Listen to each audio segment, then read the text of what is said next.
Well, during this election, uh, the presidential candidates, Donald Trump and Kamala Harris, are racing to convince the voters to vote for them.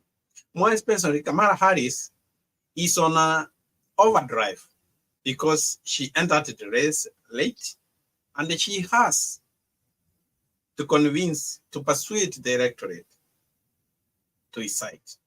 While Donald Trump has been on the picture for a long time, but we wanted to look at the two speeches and the conventions that they delivered.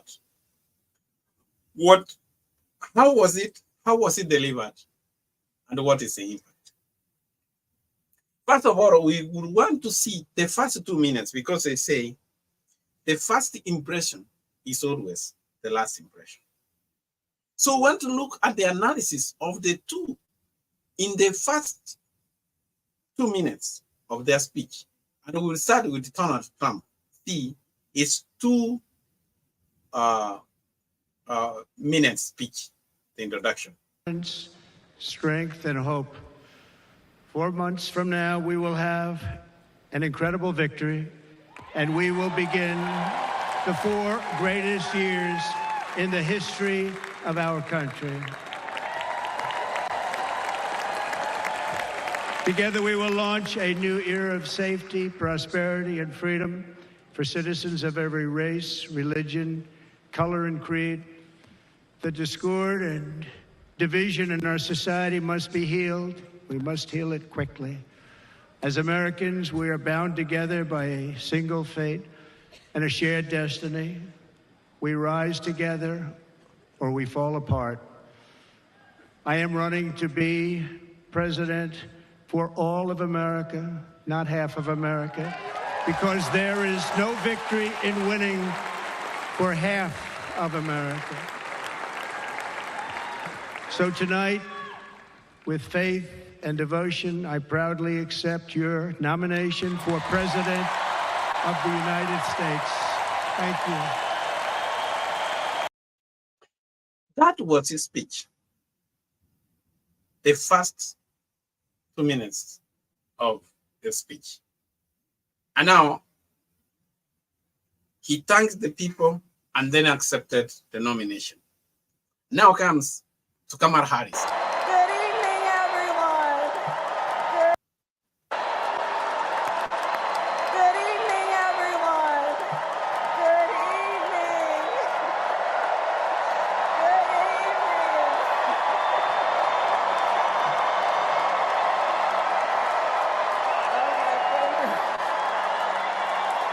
Good evening, everyone. Good evening.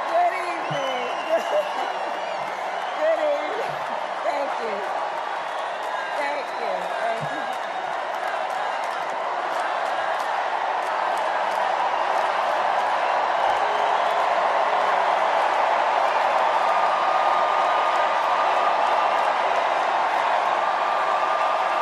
you. Good evening. Thank you. Thank you. Thank you. Thank you. Thank you, everyone. Thank you. Thank you. Thank you. Thank you all.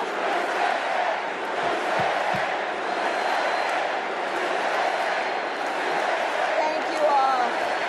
Okay, we gotta get to some business. We gotta get to some business. Okay, thank you all. Okay.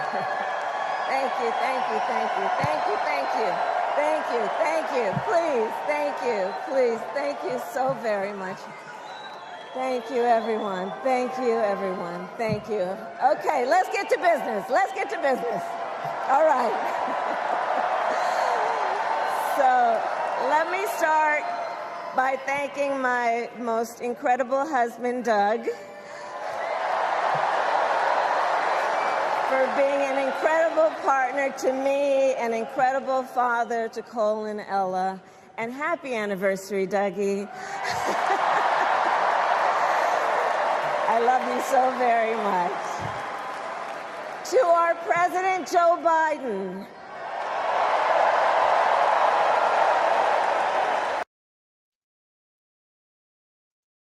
Well, That was the 2 minutes, the two talked. Trump gave few thanks about, he thanks Dan and some other people. I didn't know, he didn't name whether they were organizers or what. And then he accepted the nomination. But Kamala Harris had a 1 minute interruption because of the energy, the mojo which was in that meeting. But then she started appreciation, and she appreciated first the husband, family. That's what he did. And then he talked about Joe and the rest, which was more than a minute. You could see easily, even the posture, it all tells. Donald Trump looked like a man who is bitter. I would want to see you in a second.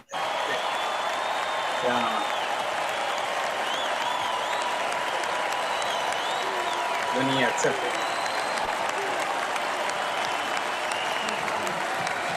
Thank you.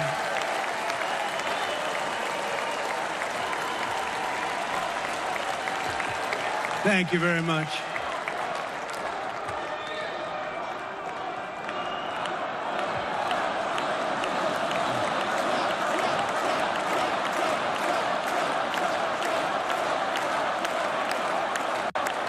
Thank you very much. And we will do it right. We're going to do it right. Let me begin this evening by expressing my gratitude to the American people for your outpouring of love and support following the assassination attempt at my rally on Saturday. Now, I want you to look at the posture. The posture, he was a man who was very low, beaten. And in that speech, he went on to speak about the assassination for about 15 minutes. It was dwelling on about the assassination. That is all what he talked. He talked until he went to the grave of the firefighter I think if we can see that, and let's see.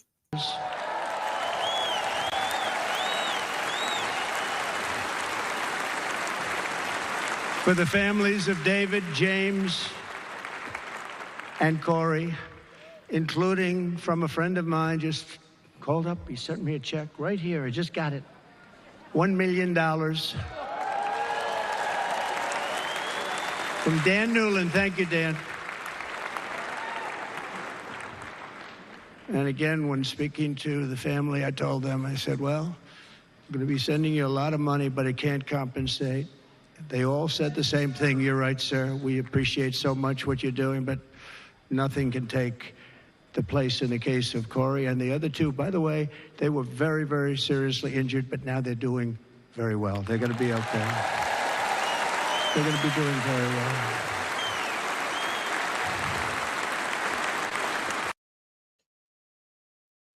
That was the 14th minute. So from the speech when it started, after 2 minutes, when he started talking about the assassination, he rambled and they talked all the way. And that's because I went to the 14 minutes, that's when he was talking some sense, because he was referring to them. And I want you to hear what continue to say. The warriors. So now I ask that we observe a moment of silence in honor of our friend Corey.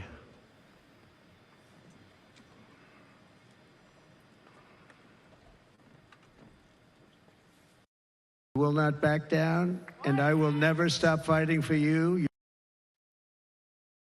will not back down, and I will never stop. State. They all said the same thing. You're right, sir. We appreciate so much what you're doing, but our resolve is unbroken and in her darkest hours, and this is the love that will lead America back to the summit of human achievement and greatness. This is what we need. Despite such a heinous attack. You know, it behoves how Donald Trump went on rambling about the assassination, and I thought that was the only last thing he talked after a long boring about assassination, which was not news. People had seen it on the news, but he kept talking about it. I know.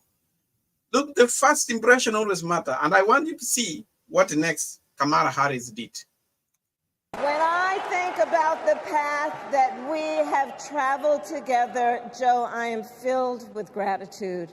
Your record is extraordinary, as history will show, and your character is inspiring. And Doug and I love you and Jill and are forever thankful to you both.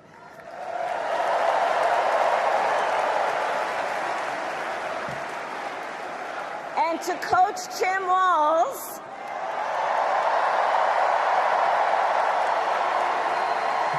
you are going to be an incredible vice president. And to the delegates and everyone who has put your faith in our campaign, your support is humbling. So, America, the path that led me here in recent weeks was no doubt unexpected. Now, I thought that was very, you know, when you talk to your audience, you need to make them comfortable. Kamala Harris hit the nail. She hit the nail right there. She thanked their husband.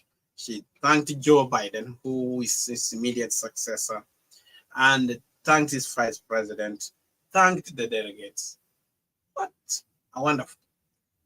She had organized her speech very well. And now she moves to, then from there, after giving appreciation, now she started a journey to give her background, to understand who is Kamala Harris. She went on to define herself very well in a very simple language and in a short brief. Watch. I'm no stranger to unlikely journeys. So my mother, our mother, Shamala Harris, had one of her own. And I miss her every day, and especially right now. And I know she's looking down smiling. I know that. So my mother was 19 when she crossed the world alone, traveling from India to California with an unshakable dream to be the scientist who would cure breast cancer. When she finished school, she was supposed to return home to a traditional arranged marriage. But as fate would have it, she met my father, Donald Harris, a student from Jamaica. They fell in love and got married, and that act of self-determination made my sister Maya and me. Growing up. What a wonderful introduction. She went back how her mother came from India, humble student, determined to be a great researcher, and how they met and how she came. The story has a lot of connotation. If history could have taken another route, that she could have gone back, she could have been married to an arranged marriage, probably we couldn't be having Kamala Harris. I thought that was a catchphrase, well organized and caught the temptation. Let's continue. She goes on and very interesting. She moves on to give wonderful information. We moved a lot. I will always remember that big Mayflower truck packed with all our belongings, ready to go to Illinois, to Wisconsin, and wherever our parents' jobs took us. My early memories of our parents together are very joyful ones. A home filled with laughter and music, Aretha, Coltrane, and Miles. At the park, my mother would say, "Stay close." But my father would say, as he smiled, "Run, Kamala, run. Don't be afraid. Don't let anything stop you."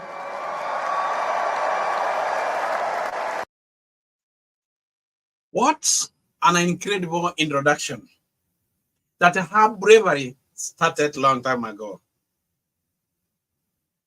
It started when she was still young, inspired by her father. Run, run, go and achieve. From my earliest years, he taught me to be fearless. But the harmony between my parents did not last. When I was in elementary school, they split up, and it was mostly my mother who raised us. Before she could finally afford to buy a home, she rented a small apartment in the East Bay. In the Bay, you either live in the hills or the flatlands. We lived in the flats. A beautiful working-class neighborhood of firefighters, nurses, and construction workers. All What an incredible. She has given us so that she had come from a middle-class family. They were not in the hill. They were living with common people. What a great introduction. Now, Donald Trump, after taking more than 15 minutes talking about this assassination, and now he starts rambling. Let's listen to what the first 20 minutes we want to see. We are moving almost. Agreement, which is what's been happening in our country lately at a level that nobody has ever seen before. In that spirit, the Democrat Party should immediately stop weaponizing the justice system and labeling their political opponent as an enemy of democracy. Especially since that is not true. In fact, I am the one saving democracy for the people of our country.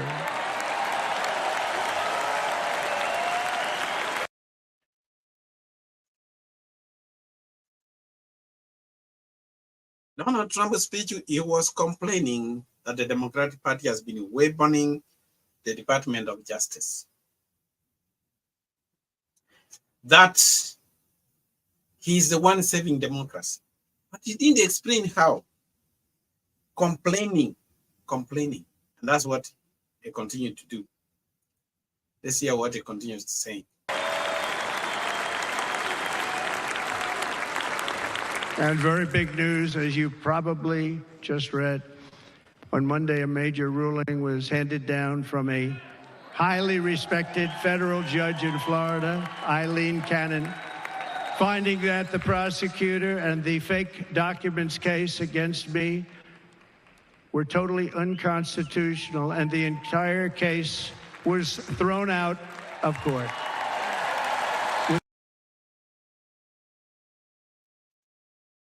It's so funny that he's talking about this is the judge he appointed, who has been laying this case of the secret documents, government documents, which is a very serious case.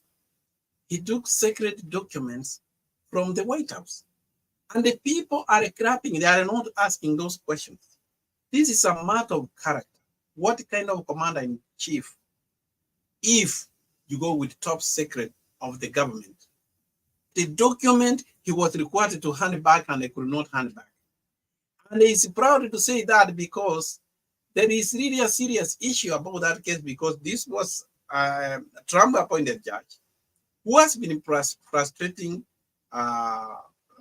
the people about this case. And it's not all gone. He has iota. And after he has talked that he's the one defending democracy. How do you defend democracy? How do you want to be a commander-in-chief when in essence you took even the document, the classified document? What irony. Now, it's funny. And let's now see how Kamala continued. I'm just comparing these speeches. Who tended their lawns with pride. My mother, she worked long hours, and like many working parents, she leaned on a trusted circle to help raise us. Mrs. Shelton, who ran the daycare below us and became a second mother. Uncle Sherman, Aunt Mary, Uncle Freddie, Auntie Chris. None of them family by blood, and all of them family by love.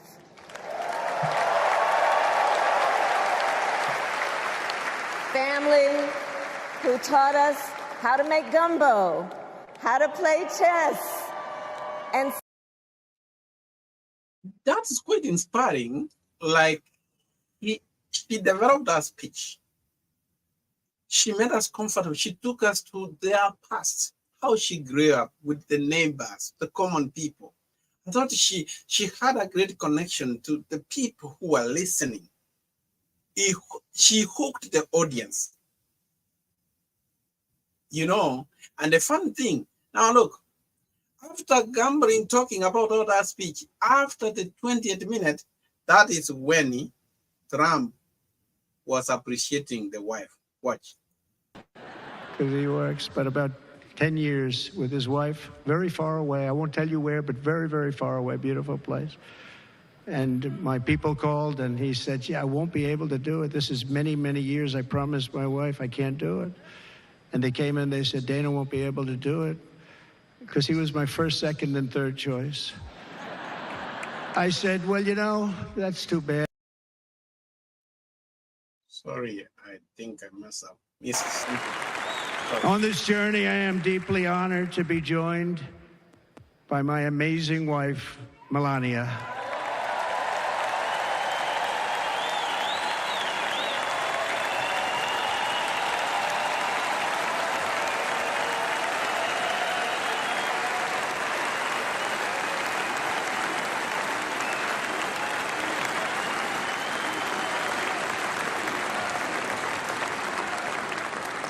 And Melania, thank you very much. You also did something really beautiful, a letter to America calling for national unity, and it really took the Republican Party by surprise. I will tell you, it was beautiful.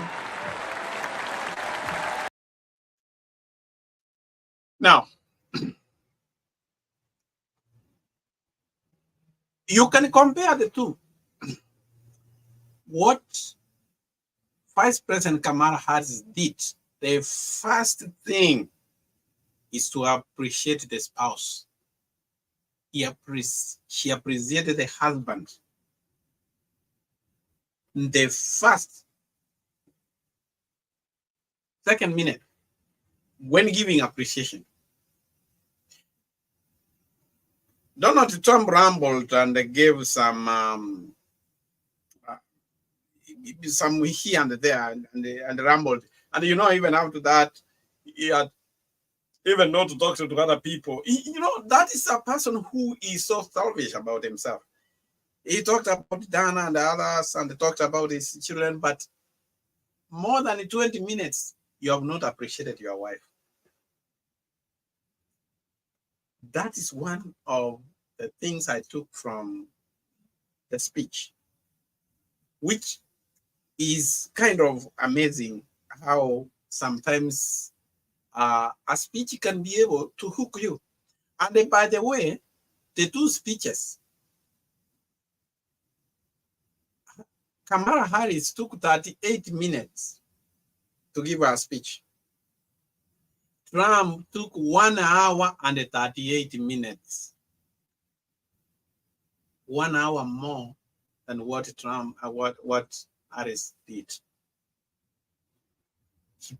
He bored the audience. He was repeating himself a lot. So there was a lot of repetition here and there. And, you know, it means or to give, when you want to give your history. I thought Kamala Harris did a very good way of giving our history. And she explained us who she is before she could accept.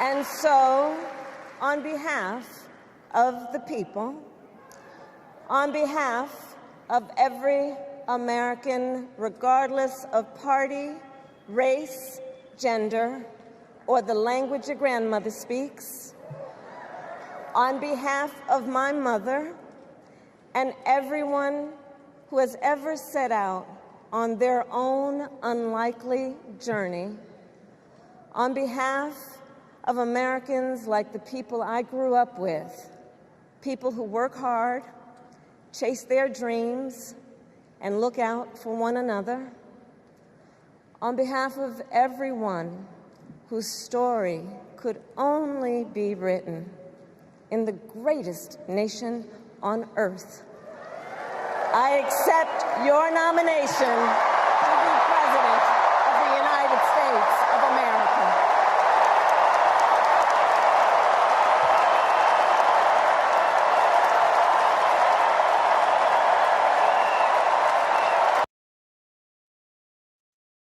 What an incredible way of accepting a nomination after she had gone through, she has walked us through from Kamala the child, what she has done, and then now says, now given that what you have understood, where I have gone, I've been a prosecutor, I have been an attorney general, I've been your senator, I've been your vice president, now I accept your nomination.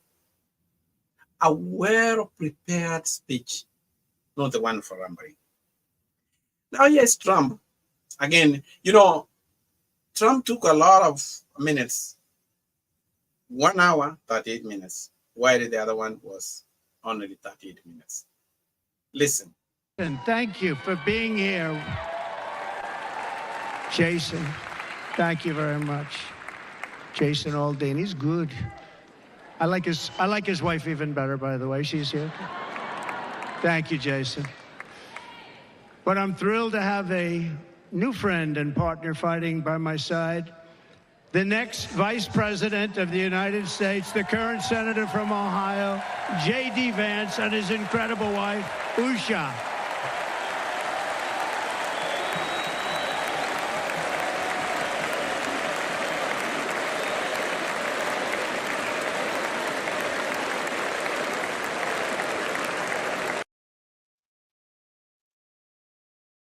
How long did it take for him to acknowledge his vice president?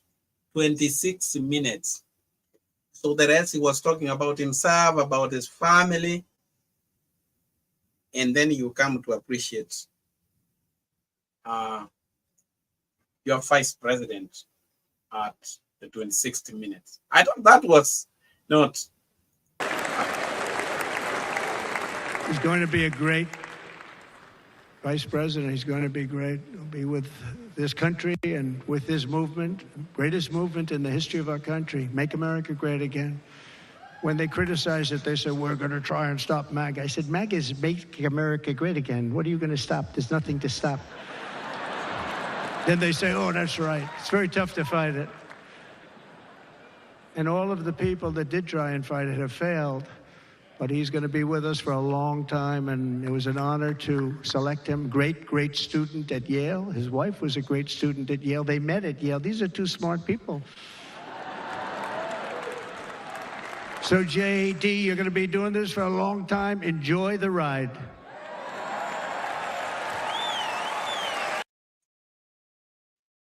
What does it mean, enjoy the ride? He's talking about being smart. Does he think being smart in from Yale? Is that a qualification of your president? But how long did it took to listen to what I was saying? I thought it was incredible. I mean, how she just ventured. Let's now go to Kamala Harris. I will be a president who unites us around our highest aspirations. A president who leads and listens, who is realistic, practical, and has common sense, and always fights for the American people. From the courthouse to the White House, that has been my life's work. As a young courtroom prosecutor in Oakland, California, I stood up for women and children against predators who abuse them. As Attorney General of California, I took on the big banks, delivered $20 billion for middle-class families who faced foreclosure, and helped. It's amazing how she developed her speech and how she introduced herself to the audience with a lot of decorum. And I thought that was amazing. Now, Trump talked over half an hour without even any major policy. But I would like you to listen to what he said on the 29th minute. Development all over the place, so I hope you will remember this in November and give us your vote. I am trying to buy your vote. I'll be honest about that.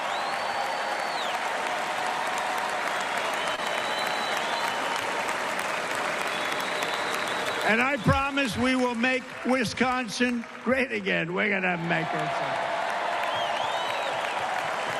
Thank you, Mr. Governor. Thank you very much. Thank you. I'm here tonight to lay out a vision for the whole nation. Now, Trump had talked about that's where he was tanking Milwaukee. After more than 28 minutes, you could not even thank the host, people who hosted in the region. And then he both said that, we came here, we have created a lot of jobs, and I was trying to buy you. I hope you will remember this. And that is being selfish. You couldn't even talk about the hospitality. That was strange, I guess. But let's continue to hear what he's talking about, the policy he has for America. To every citizen, whether you're a young or old man or woman, Democrat, Republican or independent, black or white, Asian or Hispanic, I extend to you a hand of loyalty and of friendship. Together we will lead America to new heights of greatness like the world has never seen before. We were right there in the first term. We got hit with COVID. We did a great job. Nobody knew what it was, but nobody's ever seen an economy pre-COVID. And then we handed over a stock market that was substantially higher than just prior to COVID. Coming in, did a great job. Never got credit for that. We got credit for the war and defeating ISIS and so many things, the great economy, the biggest tax cuts ever, the biggest regulation cuts ever, the creation of Space Force, the rebuilding of our military. We did so much. We did so much. Right to try. Right to try is a big deal. We got right to try. They were trying to get that for 52 years. Somebody's terminally ill. And hopefully there's nobody in this audience, but it does happen a lot. they're terminally ill and they can't use our new space-age drugs and other things that we are way ahead. We have the greatest doctors in the world, the greatest laboratories in the world, and you can't do it. They've been trying to get that approved for 52 years. Wasn't that easy? The insurance companies didn't want to do it. They didn't want the risk. The labs didn't want to do it because if it didn't work, people are pretty far down the line toward death. They didn't want to do it. The doctor. Amazingly, sometimes Donald Trump will talk so many things that you don't hear. He said he had a great economy. He talked about the inflation was low and whatever he was talking, and it was, rambling, the mortgage interest rates. Yeah, there are some of the things we want to look and see. What is he talking about inflation? Yes, this is inflation from 2014. The US inflation. 2014, it was at 0.8, 0.7, 2015. 2016, it went up to 2.1, 2.1. 2018. So when he came in 2016, when he came in, it was, in 2015, it was 0.7. It went up. 2016, it was 2.1. Continued 2018, it was 1.9. 2.3. 2020, the inflation was at 1.4. This is something on market condition.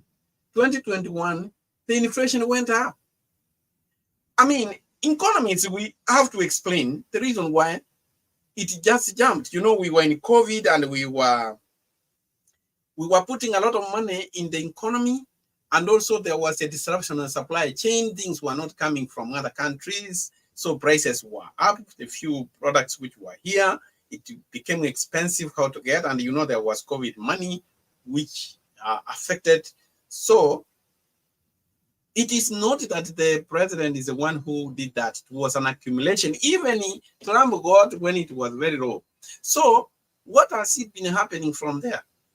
Inflation has been coming down. In 2020, it was 3.4. Now we are at 2.9. Now, but he's talking that he left a great economy, and he was talking about interest rates were down. But let us have a look. That is from 1955, interest rate in America have been darling. We had the highest mortgage interest rate. They were high in 1987. But the interest rates have been going on, they go down depending on what the shade area is when we have a recession. Like when we have a recession, interest rates go down. Like after 2010 recession, the interest came almost down because they wanted to jumpstart the economy. By 2020, the interest rate were almost zero because it was not the president who does that. It was the federal government. And then you can see that how this from 2020, the interest rate had to go up because we had to balance what we call, if we have to prevent inflation, we had to, the country, the fiscal monetary policy they had to increase interest rates. Simply, this has nothing to do with the president. It was the monetary and fiscal policy of the country. They did that. Why President would ramble? I didn't even understand, because even he's talking where he was talking I wonder how people understood the speech. Now to end it, let's listen to what Kamala Harris said. But the consequences of putting Donald Trump back in the White House are extremely serious. Consider not only the chaos and calamity when he was in office, but also the gravity of what has happened since he lost the last election.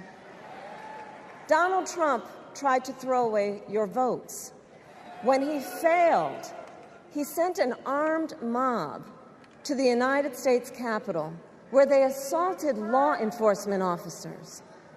When politicians in his own party begged him to call off the mob and send help, he did the opposite. He fanned the flames.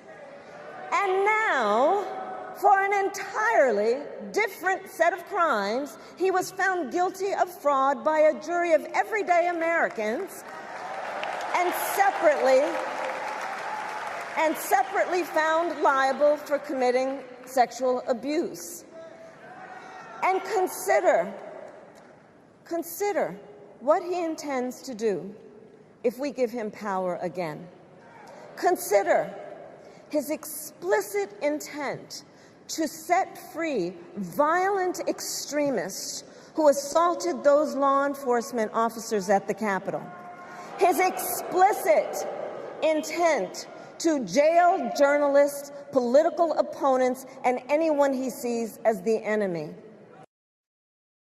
Wow.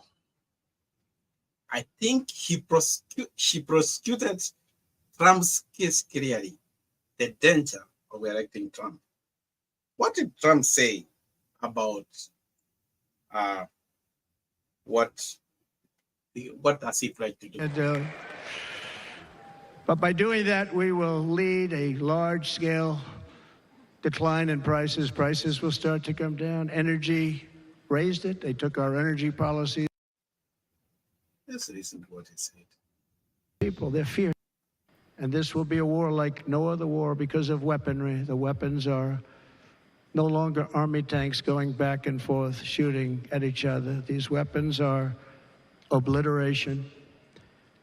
It's time for a change. This administration can't come close to solving the problems. We're dealing with very tough, very fierce people. They're fierce people.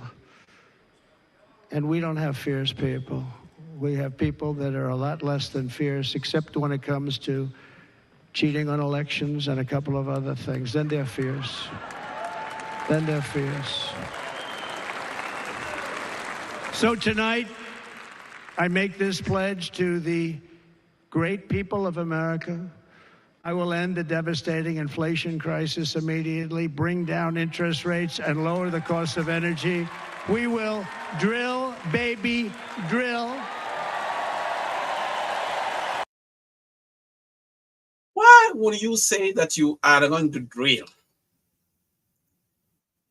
He is pledging to bring interest rate down, but he's not explaining how he's going to do it. Interest rates don't just come down. They are brought down by an economic policy. It doesn't just, we have to look at all of these things when we have to like increase interest rate. It has nothing to do. All these factors have nothing to do with the president. Okay. Some decision the president can make can bring that impact. They may bring the impact that we don't see. It's true. They can affect. We're not saying that they don't affect. For example, these are the fiasco policies which the federal government has to do. Like expansionary fiasco policy. Like if we are in a recession, the government can reduce taxes and they can increase spending. If we are in an economic boom, government spending goes down, taxes go up. That is simply nature. That is an economic cycle, and that's what Bill Clinton called economic stupid. So I hope I was comparing the two speeches for the first 38, something I was speaking very important. Trump talked, repeated himself until the audience slept. Trump needs to know that there is that rule in public speaking. Leave your audience before your audience leaves you. I thought Kamala Harris got an A in our speech because she hooked the audience. They were captivated. He delivered this message, and they finished the speech well when they thought he was continuing, which means she left the audience before the audience left him, and he made a wonderful speech. But to Trump, I can say, yet I see, he needs to improve. He needs to put his things in order, what he has to speak first.